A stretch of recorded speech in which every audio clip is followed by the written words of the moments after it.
Good morning everyone, welcome back to आपकी class coaching centre. तो आज के जो क्लास में हम हिस्ट्री के जितने भी चैप्टर है वो कंप्लीट कर देंगे आपके। लेकिन अभी के जो प्रेजेंट जो है वो आपका हिस्ट्री के चैप्टर 1 भाग 1 है, जिसमें हड़प्पा सभ्यता के बारे में दिया गया है, उसी के बारे में समझेंगे। सबसे पहले हड़प्पा सभ्यता को जानने से पहले हड़प्पा सभ्यता के स्ट्रक्चर जानते हैं कि हड़प्पा सभ्यता आखिर उसका आकार कैसा था। वो त्रिभुजाकार था, कैसा आकार था, क्यों इतना फेमस क्यों है। हड़प्पा सभ्यता को हर एक बार क्यों पढ़ा जाता है, आगे आप ग्रेजुएशन में जाइएगा तो भी वहाँ पे हड़प्पा सभ्यता को पूरे डिटेल से पढ़ने होंगे। यदि आप यहाँ अच्छे से हड़प्पा सभ्यता को जानते हैं तो उससे बहुत सारे क्वेश्चन भी दिए जाते हैं जो कि आपके नहीं छूटेंगे।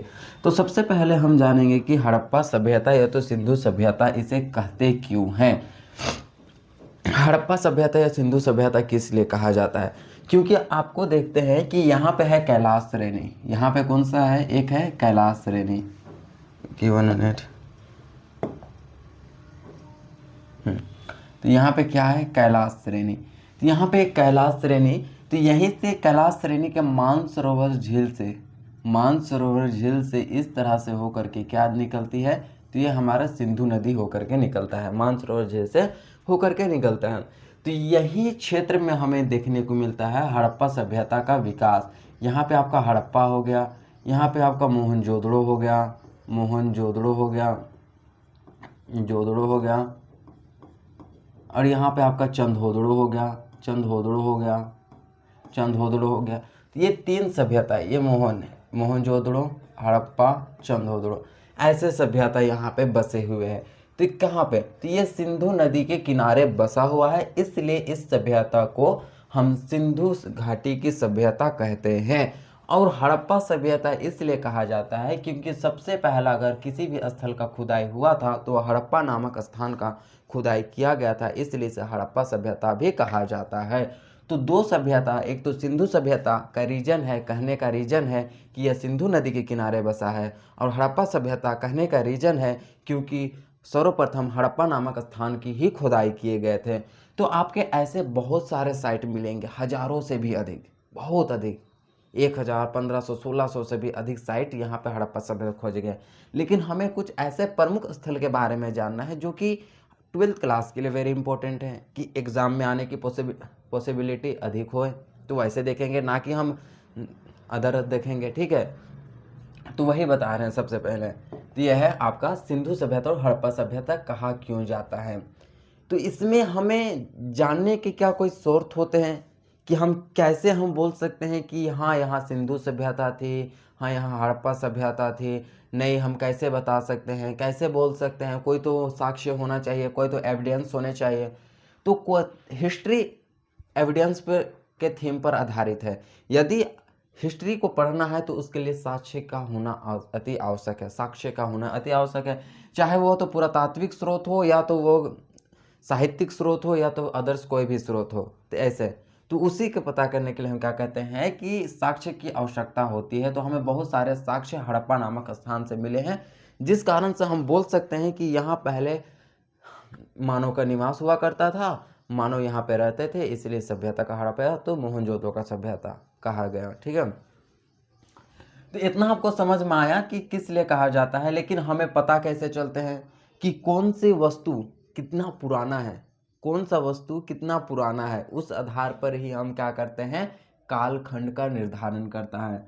कार्बन डेटिंग पद्धति, कार्बन डेटिंग पद्धति, ये एक आपका हो गया कार्बन डेटिंग पद्धति। तो एक ये मापक यंत्र है कार्बन डेटिंग। तो कार्बन डेटिंग से ही ये पता चलता है कि कौन से वस्तु कितने पुराने हैं और कितने नए हैं। इसका पता करने के लिए हम कार्बन डेटिंग पद्धति का उपयोग करते हैं। तब हड़प्पा सभ्यता के बारे में पता चला कि हड़प्पा सभ्यता का विकास कब हुआ और इसका अंत कब हुआ। तो हड़प्पा सभ्यता के विकास 2600 बीसी में, देखे बीसी मतलब ईसा पूर्व, और 1900 बीसी तक देखने को मिला, 1900 बीसी तक देखने को मिलता है, ठीक है। सॉरी, यहाँ पे ये हो गया कितना,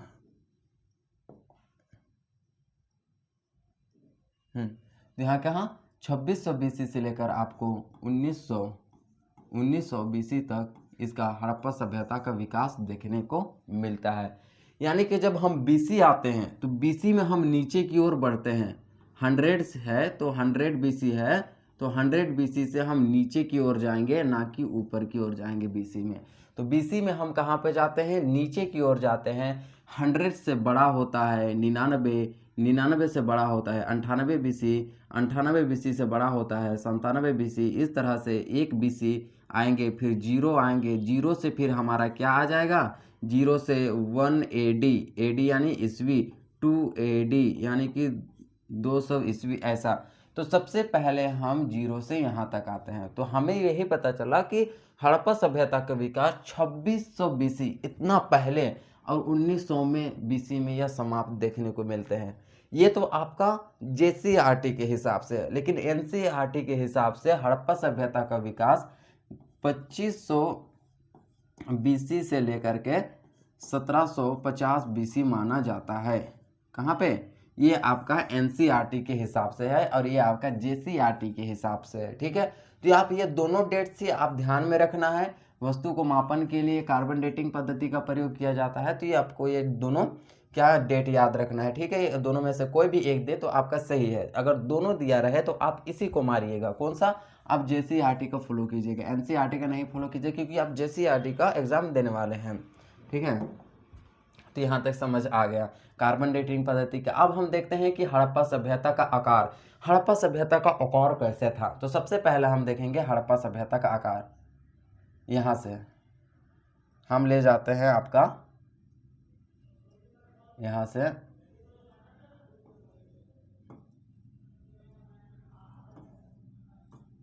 रुकिए 1 सेकेंड,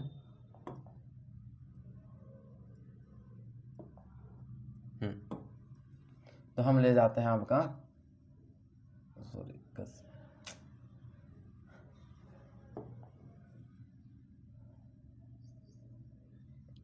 कश्मीर से महाराष्ट्र तक। तो आपको हमको आना है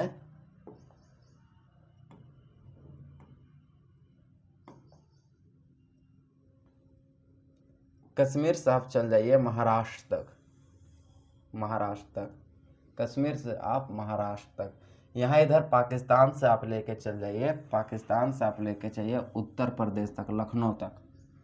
तो इस तरह से हम क्या कर सकते हैं, देख सकते हैं हड़प्पा सभ्यता का आकार एक त्रिभुजाकार था, आकार त्रिभुजाकार था, लिपि चित्रात्मक थी, आकार त्रिभुजाकार और लिपि चित्रात्मक थे, ठीक है।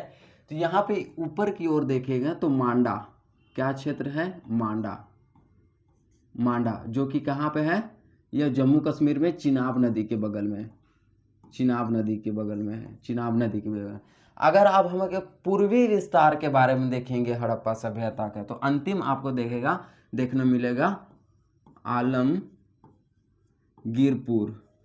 आलमगीरपुर जो कि एक हिंडन नदी के किनारे है। कौन सा, हिंडन नदी के किनारे, हिंडन नदी के। अगर इसका पश्चिमी विस्तार देखना चाहते हैं हड़प्पा सभ्यता का, तो सुतका गेंडोर, सुतका गेंडोर, सुतका गेंडोर जो किस नदी के किनारे हैं, यह दास्क नदी के किनारे हैं, दास्क नदी के किनारे। और अगर सबसे दक्षिणी विस्तार देखना चाहते हैं हड़प्पा सभ्यता का, तो वो है दायमाबाद, आपका दायमाबाद महाराष्ट्र में है, जो कि परवरा नदी के किनारे है। कौन सा नदी, परवरा नदी के किनारे है, जो कि परवरा नदी के किनारे है, या आपका दक्षिणी विस्तार। तो एक तरह से हम देखने को मिलता है कि इस तरह से हड़प्पा सभ्यता का आकार था। ऊपर में आप देखने को मिलेंगे तो जम्मू कश्मीर में सबसे ऊपरी विस्तार में रहता है मांडा, चेनाब नदी के सबसे पूर्वी विस्तार में उत्तर प्रदेश के आलमगीरपुर जो हिंडन नदी के किनारे स्थित है। सबसे दक्षिणी विस्तार हड़प्पा सभ्यता का दायमाबाद जो कि परवरा नदी के किनारे है, और सबसे पश्चिमी विस्तार सुतका गेंडो जो कि दास्क नदी के किनारे है। ये आपके हड़प्पा सभ्यता के आकार देखने को मिलते हैं, ठीक है। तो यहीं पे आपके जितने भी है, यहाँ से आपके ये पूरे क्षेत्र में हड़प्पा सभ्यता का विकास देखने को मिलता है, गुजरात से लेकर के यहाँ वगैरह वगैरह तक। इस क्षेत्र में आपको पूरे हड़प्पा का साइट दिखेंगे, स्थल दिखेंगे, उससे कहीं कुछ ज़्यादा नहीं दिखेगा। तो इतना आ गया। तो सबसे पहले हम स्टार्ट करेंगे तो हम हड़प्पा सभ्यता के बारे में स्टार्ट करेंगे। यहाँ पे आपका है हड़प्पा सभ्यता, यहाँ पे है मोहनजोदड़ो, एम लिख दे रहे हैं, ठीक है, एम, और यहाँ पे है हड़प्पा, एच लिख दे रहे हैं, और यहाँ पे है आपका चंदहोदड़ो, सी एच लिख दे रहे हैं, चंदहोदड़ो। तो हम सबसे पहले हड़प्पा के बारे में जानेंगे, हड़प्पा सभ्यता के बारे में, ठीक है। तो हड़प्पा सभ्यता का विकास तो ये हम देखें, लेकिन उससे पहले यह जानेंगे कि हड़प्पा सभ्यता के बारे में जानकारी कौन दिए। हड़प्पा सभ्यता को जानने से पहले उसके जानकारी देने वाले के बारे में जानते हैं, ठीक है। तो हड़प्पा सभ्यता के बारे में सर्वप्रथम जानकारी 1826 ईस्वी में चार्ल्स मैसन, जिन्हें आद्य ऐतिहासिक काल के जनक माना जाता है, आद्य ऐतिहासिक काल या हड़प्पा सभ्यता के जनक माना जाता है, चार्ल्स मैसन ने इसकी जानकारी दिए थे। कौन सा? चार्ल्स मैसन।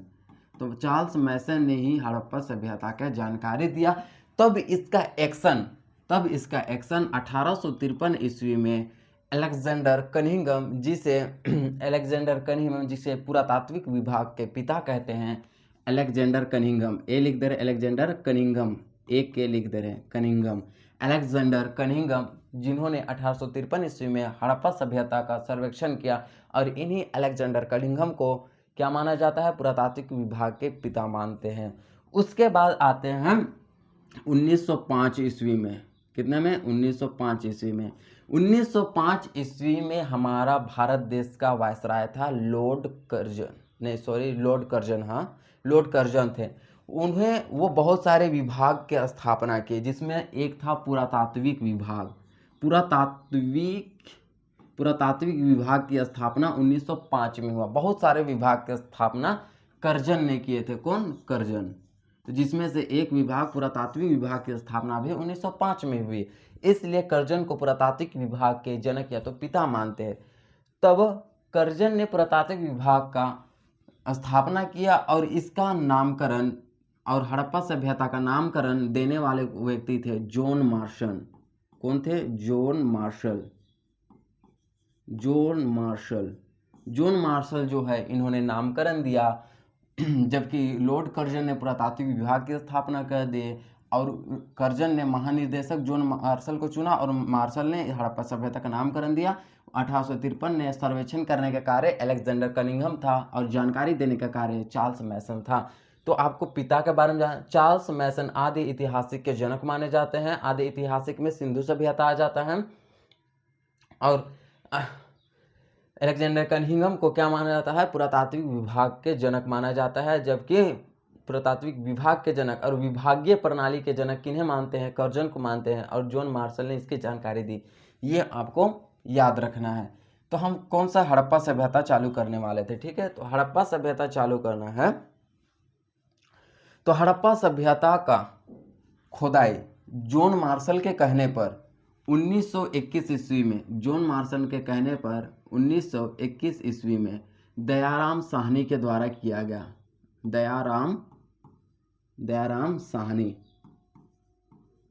दयाराम साहनी ने ही हड़प्पा सभ्यता की खुदाई 1921 ईस्वी में किया।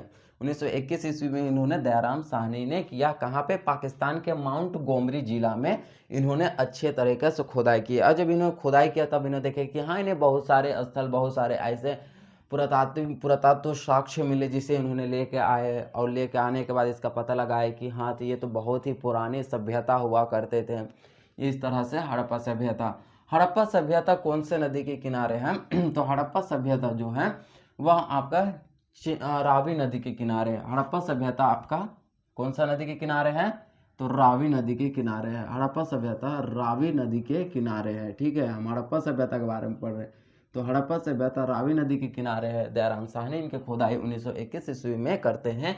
ये आपको याद रखना है, क्योंकि ये तीनों में से एक आपके ऑब्जेक्टिव क्वेश्चन में पूछे जाते हैं। ऐसे कि हड़प्पा सभ्यता का खुदाई कब हुआ? 1921। ऐसे पूछ सकते हैं। हड़प्पा सभ्यता का खुदाई किसने किया? दयाराम साहनी। हड़प्पा सभ्यता किस नदी के किनारे स्थित है? तो आप बोलिएगा रावी नदी के किनारे। इस तरह से क्वेश्चन पूछे जाते हैं। अब देखेंगे कि हड़प्पा सभ्यता में मिलने वाले प्रमुख वस्तुएं। तो कुछ वैसे वस्तु मिले हैं जिससे दयाराम साहनी को खुदाई करने के टाइम बहुत सारे वस्तु मिले। सबसे पहला वस्तु मिला है आपका कुम्हार का चाक। सबसे पहला वस्तु, हम ये आपको डेट याद रखना है, ठीक है। तो हम सबसे पहले हम वस्तु देखेंगे कुम्हार का चाक। कुम्हार का चाक, कुमार लिखे ना, कुम्हार आधा ये लगेगा, ठीक है, कुम्हार, अभी ठीक है, कुम्हार का चाक, ये पहला मिला था। कुम्हार का चाक के बाद आप इसको एक कहानी की तरह समझेंगे। एक कुम्हार है, वो चाक से काम करता है, वो काफ़ी थक जाता है तो वो चल जाता है श्रमिक आवास। श्रमिक आवास में आराम करने चल जाता है, ठीक है, श्रमिक आवास में आराम करने जाता है। अब वो आराम करने के बाद उसे भूख लगता है तो वो अन्नागार चल जाता है। अन्नागार, भूख लग गया भाई, अन्न खाने के लिए अन्नागार चल गया। तो खाना उना देने के लिए कोई होंगे, तो उनकी पत्नी थे मात्र देवी। कौन थी पत्नी? मात्र देवी। मात्र देवी से उन्होंने खाना मांगा। कौन? वो कुम्हार। लेकिन क्या है कि ये कुम्हार को मात्र देवी नहीं दे रही है, मुंह फुला के बैठल हुई है मात्र देवी। तब ये कुम्हार ओखली में कूट कूट के मार दिया। किसे? इन्हें, मात्र देवी को ओखली में कूट कूट के मार दिया। ओखली में क्या करते हैं? इन्हें कूट कूट के मार देते हैं। अब कूट कूट के मारा तब कोई जिंदा थोड़ी ना बचेगा। इतना बड़का लोहा वाला वो ओखली मार दिया, मर गया, जिंदा नहीं बची है। तो क्या कि इसे RS-37 सॉरी, ये आपका सीरियल बिगड़ रहा है, यहाँ पे नहीं। तो ओखली में कूटने के बाद, मर जाने के बाद उसे क्या करते हैं? ताबूत में बंद कर देते हैं। ताबूत में इसे बंद कर दी, लकड़ी का ताबूत में। उसके बाद ना RS-37 कब्रिस्तान ले जाएंगे उसे गाड़ने के लिए। तो RS-37 राजस्थान में लेके गाड़ दिया। तो ये सारे वस्तुएं हड़प्पा सभ्यता से मिली हैं। आपको एडिशनल में याद रखना है हाथी के कपाल। एडिशनल है, ठीक है, एडिशनल में याद रखना है हाथी का कपाल, स्वास्तिक चिन्ह। स्वास्तिक चिन्ह, स्वास्तिक चिन्ह यानी क्या को कहते हैं? वो होता है ना स्वास्तिक चिन्ह, ये है स्वास्तिक चिन्ह आपका, इस तरह से होते हैं ना, ये इसे कहते हैं स्वास्तिक चिन्ह। ये भी हड़प्पा सभ्यता से मिले हुए। ये सारे प्रमुख जो हैं कि हड़प्पा सभ्यता से मिले हुए हैं। हड़प्पा सभ्यता से मात्र ऐसे ही क्वेश्चन पूछे जाते हैं, कुम्हार का चाक कैसे मिला है, कहाँ मिला है, ये मिला है। हड़प्पा सभ्यता क्या थी? तो हड़प्पा सभ्यता उतना विकसित सभ्यता नहीं थी। हड़प्पा सभ्यता उतनी विकसित सभ्यता नहीं थी। कहाँ पे पढ़े थे? हड़प्पा यहाँ पे था, इतनी विकसित नहीं थी। यहाँ पर था मोहनजोदड़ो की सभ्यता, सबसे ज़्यादा विकसित सभ्यता थी मोहनजोदड़ो की सभ्यता। हड़प्पा सभ्यता के बारे में इतना जान चुके हैं। अब हम देखते हैं मोहनजोदड़ो की सभ्यता। मोहनजोदड़ो की सभ्यता कहाँ पे थे? तो यहाँ पे थे मोहनजोदड़ो की सभ्यता। हड़प्पा सभ्यता बस इतना ही आपको जानना है, पूरा डिटेल आपको हम बता चुके हैं हड़प्पा सभ्यता के बारे में। अब मोहनजोदड़ो सभ्यता का जो खोज है 1922 ईस्वी में किया गया। इनके खोज करने वाले कौन है? राखल दास बनर्जी। राखल दास बनर्जी कौन थे? राखल दास बनर्जी। कौन से नदी के किनारे? सिंधु नदी के किनारे। इतना तो आपको याद ही रखना है मोहनजोदड़ो सभ्यता के बारे में। 1922 ईस्वी, एक साल बाद राखल दास बनर्जी, कौन सी नदी? सिंधु नदी। ये आपको याद रखना है क्योंकि ऐसे क्वेश्चन दिए जाते हैं 1 नंबर का आपके ऑब्जेक्टिव में। ये सारे आपके पूछे ही जाएंगे, ठीक है, इतना। अब हम देखेंगे कि मोहनजोदड़ो का सभ्यता में कैसी वस्तुएं मिली हैं। मोहनजोदड़ो ये सभ्यता काफ़ी विकसित और एक तरह से सबसे सिंधु सभ्यता का सबसे बड़ा शहरी सभ्यता अगर कोई था तो वह मोहनजोदड़ो का सभ्यता था। मोहनजोदड़ो का सभ्यता था सबसे बड़ा शहरी सभ्यता, मोहनजोदड़ो का सभ्यता, ठीक है, जो कि हड़प्पा सभ्यता का एक शहर था, सबसे बड़ा शहर मोहनजोदड़ो। बहुत सारे इसके हैं, इसको पढ़ते पढ़ते अभी बहुत समय लग जाएगा। इसी के लिए हम जानते हैं कि यहाँ क्या क्या वस्तुएं मिली जब राखल दास बनर्जी इसके खुदाई किए 1922 में, तो उन्हें क्या क्या हाथ लगे, क्या क्या ऐसे चीज या साक्ष्य उन्हें हाथ लगे। तो सबसे पहले यहाँ पे देखेंगे पुरोहित आवास। उन्हें पुरोहित आवास हाथ लगे। फिर कुआं, इसे भी ट्रिक बना ले क्या? एक पुरोहित है, पूजा पाठ करने के लिए कुआं गया, कुआं से पानी भरा, कुआं में नहीं नहाएगा, स्नाना कहाँ पे नहाएगा, स्नानागार में नहाएगा। ठीक है, स्नानागार में नहाएगा। स्नानागार के में नहाने के बाद क्या लगेंगे, भूख लगेंगे, तो वह अन्नागार चले गए, अन्नागार चले गए।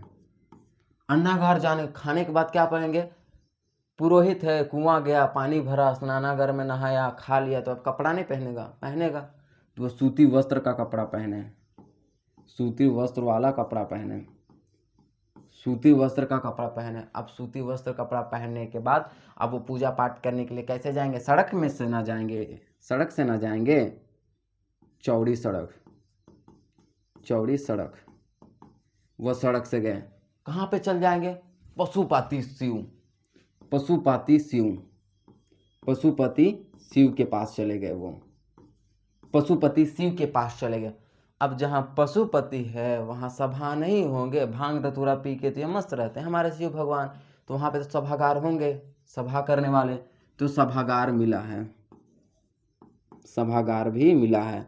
अब सभागार होंगे तो वहाँ क्या नर्तकी नहीं होंगे, वेरी इंपॉर्टेंट, कासे की नर्तकी भी मिला है, कासे की नर्तकी, नर्तकी, वहां मात्र देवी, यहाँ कासे की नर्तकी।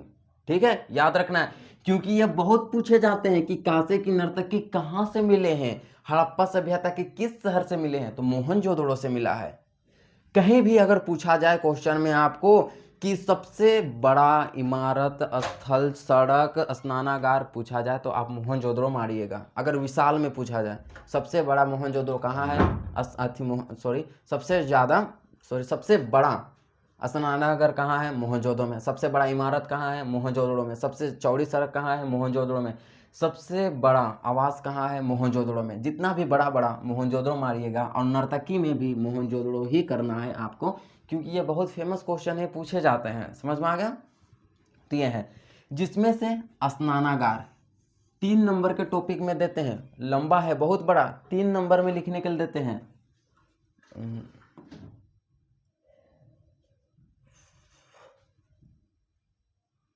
सॉरी, हाँ, स्नानागार, तो वो सारे जितने भी हैं जिसमें से स्नानागार 3 नंबर के टॉपिक में लिखने को मिलते हैं।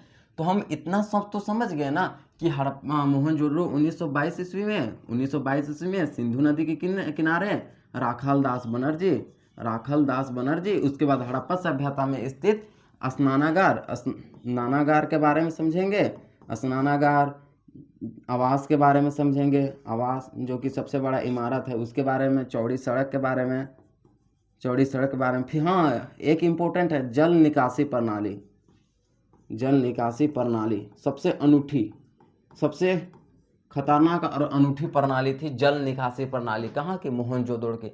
ये बहुत बड़े बड़े टॉपिक हैं, लिखने में तो छोटा दिख रहा है लेकिन बहुत है, 3 नंबर 4 नंबर के एक एक टॉपिक लिखने को देते हैं। तो नेक्स्ट क्लास में हम मोहनजोदड़ो सभ्यता में मिले इन वस्तुओं की खासियत देखेंगे, यह इसका क्या क्या कार्य किया जा रहा था, स्नानागार का उपयोग किस कार्य के लिए किया जाता था, जल निकासी प्रणाली कैसे बनाए गए थे, ये सभी के बारे में समझेंगे वो नेक्स्ट क्लास में, जिसमें से आपको हड़प्पा सभ्यता पूरी तरह से पढ़ा चुके हैं। यदि आपको पीडीएफ देखना है इसका तो आप पीडीएफ कर सकते हैं, यहाँ पे आप पीडीएफ में जाके